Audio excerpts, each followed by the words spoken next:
एक औरत फास्टिंग रख के व्रत करके पूरा फैमिली का खाना बना सकता है बिना चख के, और तुम सोचते हो कि औरत जात जो होता है वो बेवकूफ़ होता है, तो इसके लिए तुमको प्रूफ चाहिए।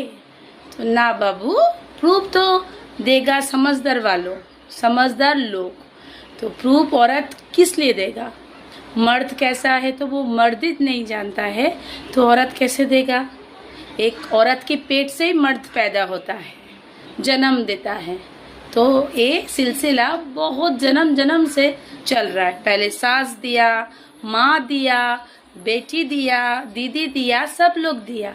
तो एक औरत कैसे बुड़बक बन सकता है? जो मर्द चालू होता है वो ही जानता है कि औरत को कैसे बुड़बक बना के रखते हैं। मैंने ठीक बोला कि नहीं बोला? ये मेरा हिंदी वर्जन हो गया।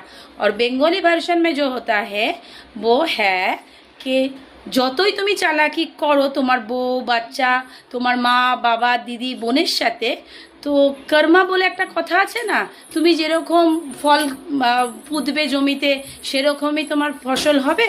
তো তুমি যেরকম কাজ করবে ভগবান তোমাকে ঠিক সময় মতন তোমাকে বুঝিয়ে দেবে। ভগবানের ঘর না এমন একটা ঘর, ভগবান ছেড়ে দেয়, কাউকে কিন্তু ছেড়ে কথা বলে না। আর ভগবানের মার খুব চুপচাপ করে হয়। এবার সহ্য করতে পারলে তুমি ভালো, আর সহ্য না করতে পারলে তোমার জায়গাটা তো সেই আইন কানুনের মধ্যেই চলে যাচ্ছে।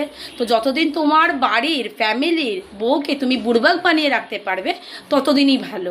আর বাইরের মহিলা তোমার কাছে কতটা চালু আর তুমি কতটা তার কাছে চালাক সে মহিলাই জানতে পারবে। তো আমি এটা ঠিক বললাম না ভুল বললাম তোমরা কিন্তু কমেন্টসে অবশ্যই লিখবে।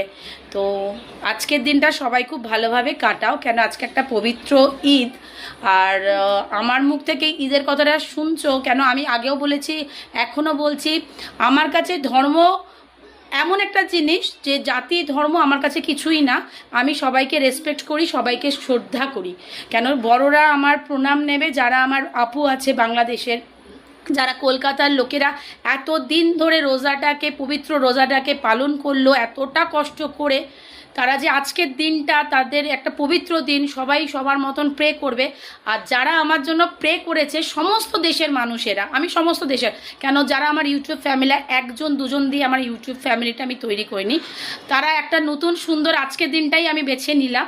কেন আমার সোহাগ, ছোট্ট সোহাগ, আজকে তোমাদের কাছে সমস্ত সব কিছু আমি শেয়ার করেছি। ছোট্ট সোহাগটা পড়তে পারছিল না, স্কুলে ভর্তি হতে পারছে না, সুমিত সিং গিয়ে কালকে ওকে ভর্তি করিয়ে দিয়ে এসছে। আমি সমস্ত কথা বড় ভিডিওতে দেব।